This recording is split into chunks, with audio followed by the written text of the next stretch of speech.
قولي لا لا مي سراتنيات أنا واسي وجدت مي فنجان مال قوتشا ميشان ياتر فنجان سنون نما جابو كيسا بربي ميشان ياتات إرا أمو جاتو برقافت بدابوك وانا مقاري ويدا لقا جرو أكوان بومبا ويبنتي بربي هركان بومبا ويبنتي بوستي كاتي بومبا شفتي ميشان جاتو دا بومبا جالي جاتو دا بنتي كاتي بشان سحقا فيدام فلاتي أما دي ديبتو بربادي شفتي كاتي أما دي ديبتي فلاتي سيني لا كسما قوتي بدابو بنتي كاتي كجاتي بدابو استغفر الله وتو fayyama qabdi maalitu maqaan nyaatti walla amma namni ijoollee Itoophiyaati jedhan kana gurraacha walla kun Itoophiyaa miti walla ijoolleen teena hatta ijoolleen teena takkutaa feetami yoo hataatu adaba qaban walla waan kanaan dalagani kan najisni eessaa akka dhufe hin beekan sanuyyuu barbe meeshaa bishaan itti qiccee barbe waan kun asiiroo yookiin labani wayii itti buusteetitti xiqqish mudollaatee jikeetti miishafattiillee barbe meelaala miishafattiillee akkuma barbe bishaan wayii lafa jigee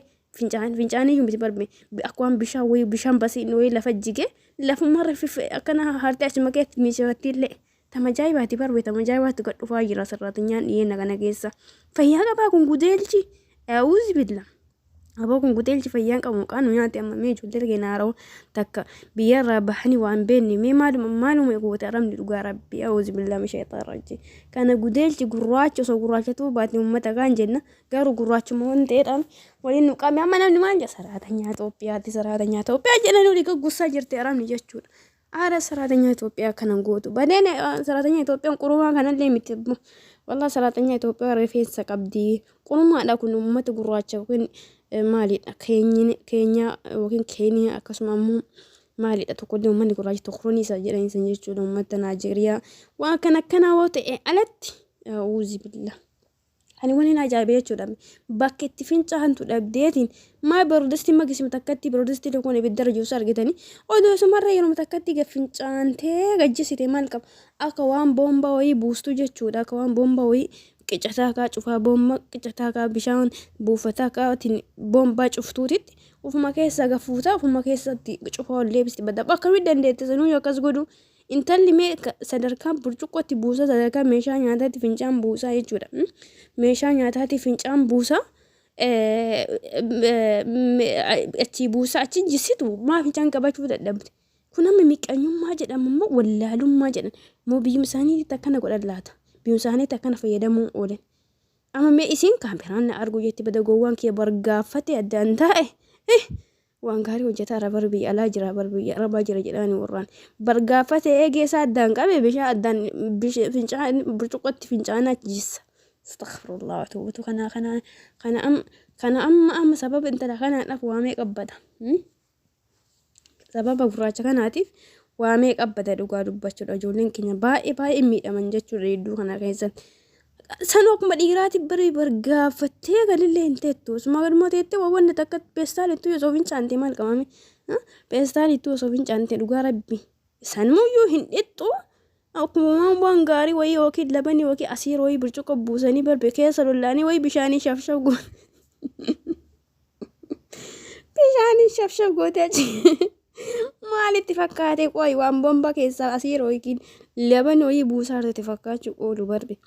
ajaa'iba barbe wanuma salphaa wayii waan buusaa irratti na fakkaate achuma bargaafatte addaan qiqqiche bishaan attim xiqqishuma irra lollaate achi keette badabboo burcuqqoo waan gaarii kana miqqanyummaa ta'uu oolabbu miqqanyummaaf akkana gootimoo wallaalummaadha na ajaa'iban dhugaa rabbi viidiyoo kana hedduu jira viidiyoo akkana viidiyoo akkana hedduu jira dhugaa rabbi ijoolleen gugurraayyiin kun jechuudha gugurraayyiin kun alaan uummata Naajeeriyaa maa jibbiti aramni jedha uummata Naajeeriyaa bare aramni jibbiti dhugaa rabbi jibbiti sirri jibbiti ani maaliif jibbaniin jedha adaa isaan kana argan kaameraadhaan ijoolleen keenya haga feeti fincaaniin duute malee wallaahi akkanaan diladdu madaamiin ani yoo soo lolte jechuudha akkuma fedha madaamiin anis lee yoo soo lolte ila maallaqumayyuu dhoorgatanii waa fokkataa akkanaan diladdu ijoolleen teenya ijoollee Itoophiyaa akka walii galaatitti ijoollee Oromoo ammoo sandaranuu jaalaba beetti naamusarra guddatte kana badabbo lukataan garas gaa'e lukataan garan kaa'e badabbo waan akkuma re'ee elmatanii wayi ana akkata isiin taate namicha isii irrallee barbakkaate itti fayyadamti na ajaa'iba barbe gani bargaaffate waan gaarii godhaa jira badabbo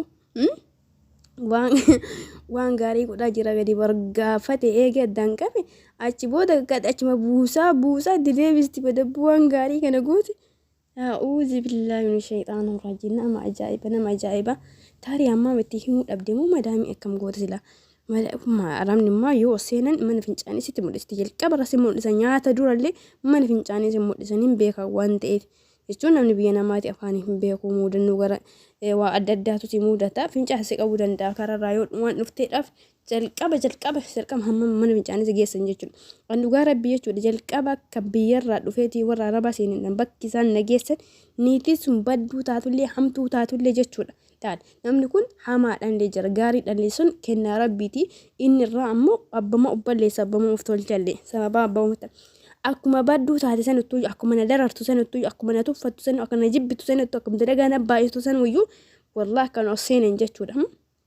Akkan oseeneedhaan mana fincaanii nageessite. Mana fincaanii nageessite nam mudhiste achi booda hudu'ee salaatuudhaaf hudu'a kee tolfadhee salaata dafas deebi'ee salaatee jennaan qilbana agarsiiste achi booda bakka hirribaa nam mudhiste. Wanni takka na ajajne akka jalqabaa dhufeen jechuudha. Akka jalqaba biyyarraa dhufeen jechuudha. Qubaanni agarsiisti malee way beekaalee qilbaallee akkanatti guusinaan jettu harkaan agarsiisu naa gale malee hin beeku qilboosin jettu naa hin dhagaa garuu ammoo kalatti gama kate hin beeku. Achi salaatee jechuudha rafe haga rafe hin beeku garuu haga rafe hin beeku rafee jira boqolaas guyyaa deemsa halkan deemsarra bulee finfinnee akka malee qorritii yeroo sanitti kalaas. Hedduu na dhukkubeelleef sanuyyuu na dhukkubeellee siin dhukkuba kiyyaadhaaf illee osoo hin taane maaliin na beetti miti aga dhufe ammoo aga biyya namaa kana gadi bu'e aga biyya araba kana gadi bu'e natti jijjiiramuun dhukkuun illee na dhiisee kana rifatu wajjiidhaan waa meeqa tattaataree biyya irraa waa baay'ee jijjiira waan ta'eef. Kanaaf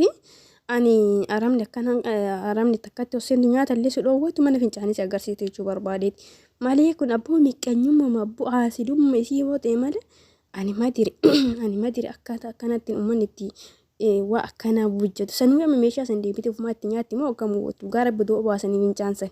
dhugaa rabbi osoo jisuu baatti fincaasa obaasanii akka lammata deebitee waa akkanaan dalan baalageentuun jechuudha. Maqaan ijoollee keenya maqaan nyaatee jiru maqaan uummata Afrikaa nyaatee jiru immoo Afrikaa kana gootii Itoophiyaadhaan kan Itoophiyaa namnummaa Ugaandaa maali jedhu kun hin jiru Itoophiyaa malee akkuma silaayyoo waa badee. Itoophiyaa keessa namni waa akka waa balleessu Oromoo jedhamu man akka Itoophiyaatti akka addunyaatti namni waa balleessuudhaan nutti xiyyeeffate Itoophiyaan hin jedhan argitee garaagara adda mannu qoodan jechuudha. Gaduma nu qabuuf deeman walumaa galattuuyyuu kana yoo argamu daranuyyuu dubbii hamaadha dhugaa rabbii fuuyyuu nama jibbisiisa waa akkanaaf ukkataa ji wallagama feetanillee namaanillee wal dhabdan madaamiidhaanillee wal dhabdan waa feetanillee taatan wallaa waa uffata akkanaa kanan dalagina isinmaafuu gaarii miti waan ta'eef isinmaafuu gaarii miti fayyaa keessaniifuyyuu gaarii miti xiinsammuu keessaniifuyyuu gaarii miti amma intala kana miliyeena meeqaan laalan miliyeena meeqaan laale dhugaa rabbii nama miliyeena 3-4 barri onno viidiyoo sallaale jechuudha warri jalaa Itoophiyaa jedhamu sandaran. Kanaafi waa fokkota kana aga feetanillee wal loltanii yoo fincaan dhuguma sii qabi jechuudha fincaan karaa si godhuun dhabe harkaan itti agarsiisadhu harkaan itti agarsiisi isiin nu geessiti jechuudha akkasii kanaawwan akkanarraa of eegaa.